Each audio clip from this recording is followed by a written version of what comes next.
Hello বন্ধুরা, কেমন আছো তোমরা সবাই? আশা করি ভালো আছো। নতুন ভিডিওতে সকলকে স্বাগত জানাই। তো দেখতে পাচ্ছ এটা হচ্ছে ইতিহাস মডেল হচ্ছে 11। তো 10 অব্দি চ্যানেলে দেওয়া আছে, তোমরা গিয়ে অবশ্যই দেখে নেবে এবং ভিডিওটি অবশ্যই না টেনে দেখার চেষ্টা করবে। টেনে দেখলে তোমাদের হয়তো কোথাও একটা মিস্টেক হবে। তো এটা হচ্ছে 1065 পাতা, দেখতে পাচ্ছ। Model question paper 11। তো বিভাগ কতে যে এমসিকিউগুলো দেওয়া আছে এগুলোর উত্তর তোমরা বইয়ের পিছনের দিকে পেয়ে যাবে। তো আমি চলে আসবো সরাসরি এখানে বিভাগ খতে। এখানে বলা হয়েছে 2 দাগে যেটা বলা হয়েছে এখানে দেখতে পাচ্ছ, নিচের প্রশ্নগুলোর উত্তর দাও। প্রতিটি উপবিভাগ থেকে অন্তত একটি করে মোট 16টি প্রশ্নের উত্তর দাও। অর্থাৎ এখানে যতগুলি উপবিভাগ আছে প্রত্যেকটা থেকে একটি করে 16টি প্রশ্নের উত্তর দেওয়ার কথা বলা হয়েছে। তো এখানে উপবিভাগ 2.1 থেকে যেটা বলা হয়েছে, একটি বাক্য উত্তর দাও। তো 2.1.1 থেকে যে প্রথম প্রশ্নটি আছে, কোন বছর সমপ্রকাশের প্রকাশনা সাময়িকভাবে স্থগিত রাখা হয়? উত্তর লিখবে 1878 সালে। উত্তর হবে 1878 সালে। পরবর্তী প্রশ্ন 2.1.2, বিদ্যুৎ সায়নী সভা কে স্থাপন করেন? উত্তর লিখবে হচ্ছে কালীপ্রসন্ন সিংহ। 2.1.2 দাগের উত্তর কালীপ্রসন্ন সিংহ। এরপর 2.1.3 দাগে যে প্রশ্নটি তোমরা দেখতে পাচ্ছ, বেগম হজরত মহল ভারতের কোন অঞ্চলে মহাবিদ্রোহের নেতৃত্ব দিয়েছিলেন? উত্তর লিখবে হচ্ছে লখনৌতে। 2.1.3 উত্তর হবে লখনৌতে। এরপর যেটা আছে 2.1.4, কি উদ্দেশ্যে বসুবিজ্ঞান মন্দির প্রতিষ্ঠিত হয়? উত্তর লিখবে বিজ্ঞান বিষয়ক গবেষণা ও বিজ্ঞান চর্চার ক্ষেত্রে বা উদ্দেশ্যে, বিজ্ঞান বিষয়ক গবেষণা ও বিজ্ঞান চর্চার জন্য। তো এরপর এখান থেকে উপবিভাগ 2.2 দাগে আমরা চলে আসবো, যেখানে বলা হয়েছে ঠিক বা ভুল নির্ণয় করো। তো 2.2.1 দাগে যে প্রথম প্রশ্ন দেখতে পাচ্ছ, মধ্যবিত্ত শিক্ষিত বাঙালিকে নৃত্যের বিষয়ে আগ্রহী করে তুলেছিলেন উদয়শঙ্কর। উত্তরটি হবে সত্য বা ঠিক। উত্তরটি হবে ঠিক বা সত্য, এখানে ঠিক হবে। তো এখানে সত্য যেহেতু, এখানে লিখব ঠিক। তো এরপর এখান থেকে পরবর্তী 2.2.2 দাগে যে প্রশ্নটি দেখতে পাচ্ছ, ফরাজি আন্দোলনের একজন নেতা ছিলেন হাজী শরীয়তুল্লাহ। উত্তর লিখবে ঠিক। 2.2.2 উত্তর হবে হচ্ছে ঠিক।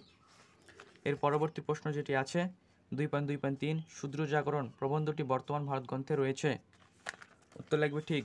2.2.3 উত্তর হবে ঠিক। পরবর্তী শেষ প্রশ্ন 2.2.4, ফরওয়ার্ড ব্লক প্রতিষ্ঠা করেন সুভাষচন্দ্র বসু। তোমরা সবাই জানো, উত্তর হবে ঠিক। 2.2.4 উত্তর ঠিক। তো এই হচ্ছে তোমাদের উপবিভাগ 2.1 ও 2.2 দাগ। এরপর আসবো আমরা উপবিভাগ 2.3 দাগে, যেখানে বলা হয়েছে কয়স্তম্ভের সঙ্গে ক্ষয়স্তম্ভ মেলাও।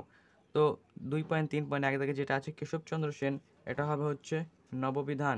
এটা নববিধান কিন্তু একটি ব্রাহ্ম সমাজ। পরবর্তী যেটা আছে 2.3.2, মুলডাউল গুলান, নাম শুনে বুঝতে পারছো বিরসা মুন্ডা। এরপর যেটা আছে হাফটন পদ্ধতি, উপেন্দ্র কিশোর রায়চৌধুরী। এরপর যেটা থাকলো ডক্টর আম্বেদকর, এটা হবে হচ্ছে পুনা চুক্তি।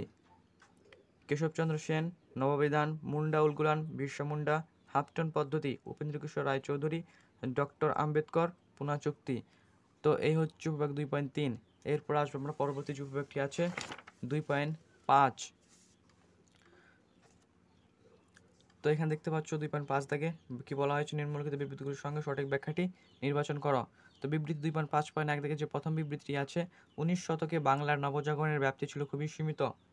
উত্তর হবে কারণ এই নবজাগরণ শুধুমাত্র পাশ্চাত্য শিক্ষার শিক্ষিত প্রগতিশীল সমাজের মধ্যে সীমিত ছিল। পরবর্তী বিবৃতি 2.5.2, জাতীয়তাবাদের বীজ বপন করে বর্তমান ভারত গ্রন্থটি। উত্তর হবে ব্যাখ্যা 2, গ্রন্থটি ভারতের দুর্বলতা দূর করে ভারতবাসীকে ঐক্যবদ্ধ হওয়ার মন্ত্র দান করেন। উত্তর হবে ব্যাখ্যা 2। পরবর্তী বিবৃতি 2.5.3, বঙ্গভঙ্গ বিরোধী আন্দোলনে শ্রমিক কৃষকদের জন্য কোনো কর্মসূচি গ্রহণ করা হয়নি। উত্তর হবে ব্যাখ্যা 3, বঙ্গভঙ্গ বিরোধী আন্দোলন ছিল মূলত মধ্যবিত্ত শ্রেণীর আন্দোলন। উত্তর হবে ব্যাখ্যা 3। এরপর শেষ যে বিবৃতিটি তোমরা দেখতে পাচ্ছ এখানে, 1946 খ্রিস্টাব্দের 12ই ফেব্রুয়ারি কলকাতায় রশিদ আলী দিবস পালিত হয়। উত্তর লিখবে ব্যাখ্যা 1, রশিদ আলীর বিচারের বিরুদ্ধে প্রতিবাদ করার জন্য। তো এই হচ্ছে তোমাদের উপবিভাগ 2.1, 2, 3 এবং 5। কোনো জায়গায় কোথাও ভুল হলে, মিস্টেক হলে অবশ্যই সেখানে কমেন্ট বক্স দেওয়া আছে, কমেন্ট বক্সে গিয়ে কমেন্ট করে জানাবে। এই ধরনের পরবর্তী যে মডেলগুলো আছে আর বেশি নেই, 11টা অবধি হয়ে গেল। তো আর বাকি হয়তো 4টা আছে, খুব শীঘ্রই তোমরা পেয়ে যাবে। অবশ্যই চ্যানেলটি সাবস্ক্রাইব করে রাখতে পারো। ভিডিওটি ভালো লাগলে অবশ্যই একটা লাইক করে দিতে পারো। দেখা হচ্ছে পরবর্তী ভিডিওতে। ভালো থেকো তোমরা সবাই।